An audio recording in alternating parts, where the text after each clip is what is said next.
Hey everybody, this is Hickin Time.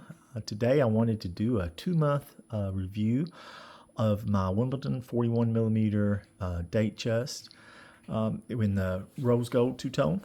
And I'm not going to get into all kinds of specs. There's all kinds of videos out there that already have that. I just wanted to talk about having this for a couple months and living with it, and also a little bit of the story of how I ended up getting this. So I'm at the house and I was really wanting a Wimbledon dial. I looked at them for several years and had just never really even put it down on my wish list, to be honest, there at the AD.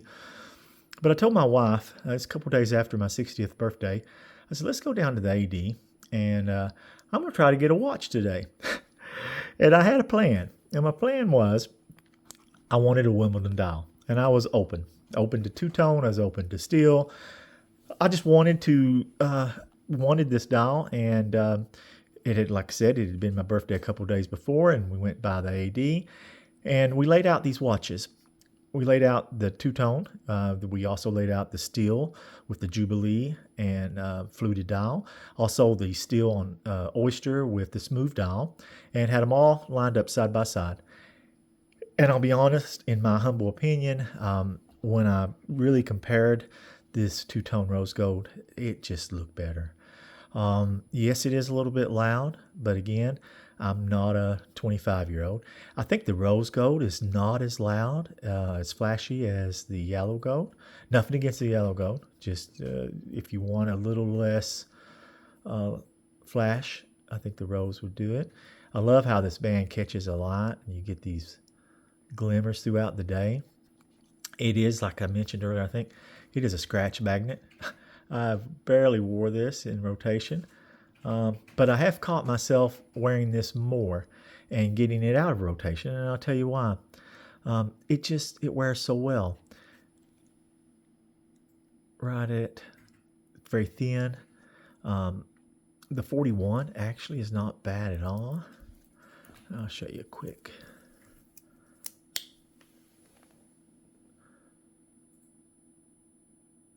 And it just pops. I can say that. It's an excellent watch. So I laid them all out. I made the choice that I wanted the two-tone. Of course, they go through their thing where she has to go ask the manager and all that. But they said, yeah, they would sell this to me that day. And I was like, absolutely, I'll take it. And I came home with my birthday watch.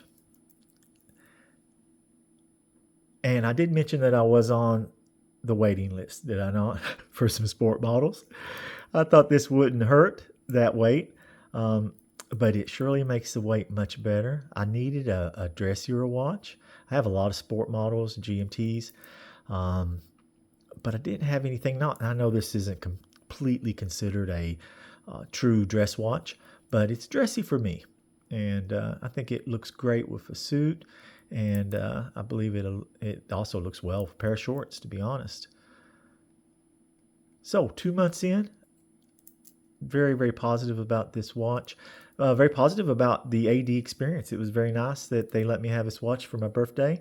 And again, I never would have thought of two-tone. So don't limit yourself. Make sure you check them out in real life before you make a decision on, I'll never go two-tone, I'll never do this, I'll never do that. Because you may just surprise yourself, as I did. And I couldn't be happier 2 months in. Alrighty. Guys, thank you all so much. And this is a Hickin Time. You all have a great day.